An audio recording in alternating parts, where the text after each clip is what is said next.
Hi, I'm Milton Rendell and welcome to Real News Friday. Been another busy week, as you would expect. We've come out of the new year. The sales are starting to grow again. 853 sales in the past week, up 45% of the previous week, but as I just said earlier, we're coming out of the new year.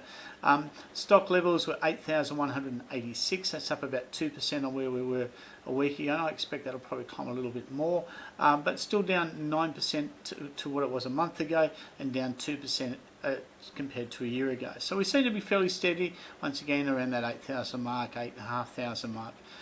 Rentals now in West Australia, 750 properties leased in the last week. That was up about 3%. That's up on where we've been.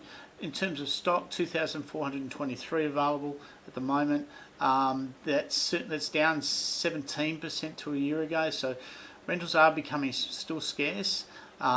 And that's certainly something we've discussed in recent times, and we'll see where that trend goes.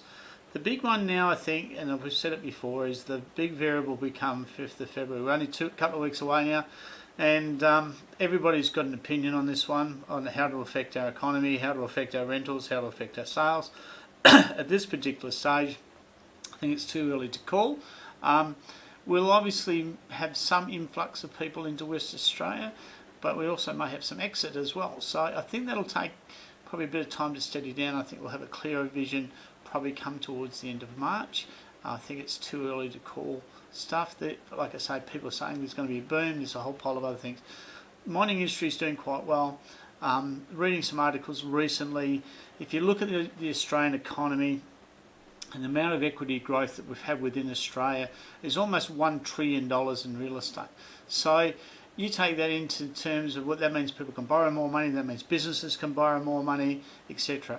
And what we'll probably see throughout 2022 is people going back and analysing or assessing what they can do, and we probably will see business growth. I have no doubt about that, because businesses will be able to borrow more money if they have to, where previously they were probably struggling to do that.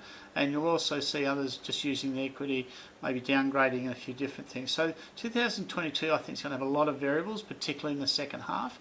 They're talking about additional growth in 2023, and they're forecasting by the end of 2024 there'll be over $3 trillion in growth in equity in Australia in the residential real estate, which is, when you think about it, it's a massive figure. It's a number we don't normally talk about.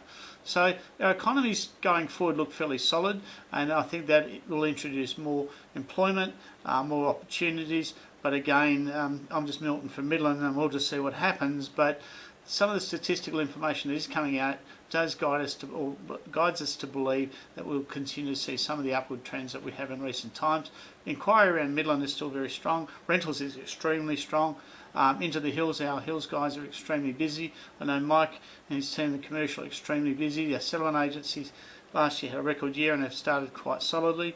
And I know our finance guys at Plus Loans have been extremely busy. So the trends of last year, I think, will continue. I think we'll be steady throughout, and we may see a small increase overall in the amount of volume of business we're doing, but I don't see anything that would influence us in the other direction. Anyway, in the meantime, all the best, and let's just keep an eye on this February 5th. I think that's the one where most of us will sit back for a week or two, trying to assess which way it's going to take us, but we'll discuss that again in the future. All the best. Check out realestateplus.com.au.